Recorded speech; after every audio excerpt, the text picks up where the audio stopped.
আজকে একটা ইন্টারেস্টিং বিষয় নিয়ে আসছি আপনাদের সামনে। সেটা হচ্ছে আমরা রিসেন্ট দেখতেছি অনেক ব্র্যান্ডই তাদের বাইকে ডিফল্ট ইউএসবি চার্জার সিস্টেমটা দিয়ে দিতেছে। এখন এই ইউএসবি চার্জার সিস্টেমটা আসলে কেমন কাজ করে এইটা নিয়ে তেমন কাউকে আমি কথা বলতে দেখি না। এই জন্য আমি কেবল নিয়ে আসছি, আইফোনও দেখাবো, অ্যান্ড্রয়েড তিনটা ডিভাইস আছে তিন ব্র্যান্ডের।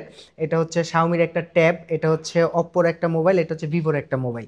ভ্যারাইটি নিয়ে আসছি কারণ বোঝার জন্য কোন ব্র্যান্ডে আসলে কতটুকু সাপোর্ট দেয়। আর মেজারমেন্টের জন্য আমরা যে অ্যাকু ব্যাটারি যে অ্যাপসটা আছে এটা মোটামুটি সবাই চেনেন, এই অ্যাপসটা আমরা ব্যবহার করব। হ্যাঁ, তো এখন আমি আমার বাইকের ইয়াটা করব, অন করব, একটু স্টার্ট দিয়ে রাখি যেহেতু ব্যাটারি একটা ব্যাপার স্যাপার আছে।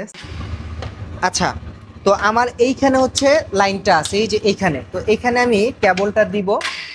কেবলটা দেওয়ার পরে আমি চেষ্টা করব চার্জিং স্পিডটা কেমন হয় সেটা আপনাদেরকে দেখানোর জন্য। এখন আমি দেখব ভিভোতে কেমন চার্জিং স্পিড হয়। হ্যাঁ, এই যে আমি দিলাম, এখানে চার্জিং স্পিডটা দেখাবে। যদি আমি কই গেল, এই যে চার্জিং স্পিডটা দেখাবে। তো আমি চার্জারটা লাগাই, চার্জ হচ্ছে। এই যে রাইট নাও 598 মিলি অ্যাম্পিয়ার, 682, দেখা যাক কতটুকু উঠে। স্টার্ট অফ করলে কি চার্জ উঠবে? হ্যাঁ, উঠতেছে।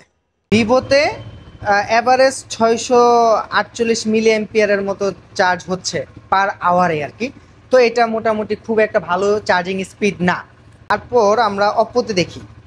এখন এখানে চার্জিংয়ের কিছু ব্যাপার স্যাপার আছে, যেমন অপ্পো ভিভো ইউজ করে হলো ভোক চার্জার টেকনোলজি বা ওয়ান প্লাসের মতো, আর শাওমি ইউজ করে কুইক চার্জার 3 এরকম, পিডি, মানে এরকম অনেক কিছু আছে। এটা টেকনিক্যাল বিষয়গুলো যারা জানেন তারা আরও ভালো বুঝবেন। সো এখানে চার্জিং স্পিডটা ওই টেকনিক্যাল বিষয়গুলোর জন্য একটু ভ্যারি করে। আমরা এখন দেখবো অপ্পোতে কতটুকু চার্জিং স্পিড উঠে। এই যে লাগাইলাম, এখানে কত দেখাচ্ছে দেখি, 457 মিলি অ্যাম্পিয়ার। এটাও এরকমই দেখাচ্ছে, 600-র আশেপাশেই যাচ্ছে, 700 এখনো টাচ করে নেই। এবার আমি শাওমির একটা ট্যাব আছে, এটা তো আমি দিয়ে রাখলাম, এটা দিয়ে দেখি কত উঠে।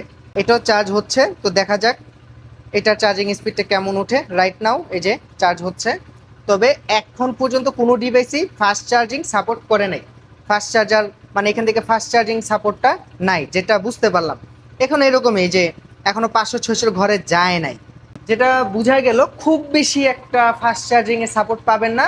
বাট এইটা সাপোর্টটা ওই রকমই যেরকম হচ্ছে ধরেন আপনার মোবাইলটা বন্ধ হয়ে যাইতেছে, একটু কমিউনিকেশন করা দরকার, মোবাইলটা রান করা দরকার, অল্প অল্প একটু চার্জ হলেই হবে, এইরকম একটা সাপোর্ট এই বাইকের যে ডিফল্ট ইউএসবিটা দিচ্ছে আপনাদেরকে চার্জারটা, এটা থেকে পাবেন বলে আশা করা যাচ্ছে।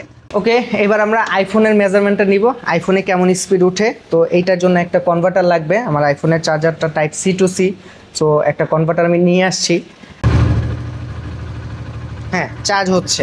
তো এইখানে একটা অ্যাপস আছে, এইটা দিয়ে একটু একটু মেজার করা যাবে বোধহয়, আমি ওইভাবে ট্রাই করিনি কখনো। ওকে, গো দিলাম। তো যতটুকু আমরা দেখছি অ্যান্ড্রয়েডে যেরকম স্পিড আসছে আইফোনে এরকমই আসবে, কারণ এইটা খুব বেশি একটা ফাস্ট চার্জিং সাপোর্ট দিবে বলে মনে হচ্ছে না, কারণ আমি অলরেডি 2-3টা ব্র্যান্ডের মোবাইল আমি এখানে ব্যবহার করছি। তো এক এক ব্র্যান্ডের মোবাইলের চার্জিং টেকনোলজি এক এক রকম থাকে, সেটা খুবই স্বাভাবিক। তবে মিনিমাম চার্জিং স্পিডটা সবগুলোতেই হলো আপনার 500-600 মিলি অ্যাম্পিয়ারের মতো আর কি অ্যাভারেজে। তো এইটা দিয়ে আপনার খুব বেশি দ্রুত চার্জ হবে এরকম আশা করেন না। তবে রাস্তাঘাটে মোবাইলের চার্জ শেষ, একটা ইমার্জেন্সি কল দিতে হবে, এইরকম একটা ব্যাপার স্যাপারে আপনি বিপদ থেকে উদ্ধার হইতে পারবেন। আপনার সাথে পাওয়ার ব্যাঙ্কও নেই, কিছুই নাই, একটা জাস্ট একটা কেবল আছে এবং আপনার সাথে বাইকটা আছে। এই পারপাসে একটু আপনি মোবাইলটা অন করতে পারবেন। এবং যদি ঘন্টার পর ঘন্টা এরকম রেখে দেন স্ট্যান্ডে, 1 ঘন্টা 2 ঘন্টা রাইড করতেছেন, সেক্ষেত্রে হয়তো আপনার 20-25-30% চার্জ উঠবে এবং সেটাতে আর একটু লং টাইম মোবাইলটাকে অন রাখতে পারবেন। তো এইটা না থাকার চেয়ে থাকাটা কিন্তু ভালো, খুবই কাজের একটা জিনিস। আপনার মোবাইল চার্জ শেষ হয়ে অফ হয়ে গেলে কিন্তু শেষ, আপনি কোথাও যোগাযোগ করার মাধ্যমটা খুঁজে পাবেন না, তখন আপনি একা আছেন। সো এটা একটা ভালো দিক। তবে এটা থেকে কেউ যদি ফাস্ট চার্জিং আশা করেন বোকামি করবেন, ফাস্ট চার্জিং সাপোর্টটা এটাতে নাই। আচ্ছা, এটা অনেকক্ষণ হয়ে গেছে, আইফোনটা আমি দেখাইতে পারতেছি না। আইফোন তো আইফোন না, সব জায়গায় ভেজাল করে, সব জায়গায় ভেজাল করে।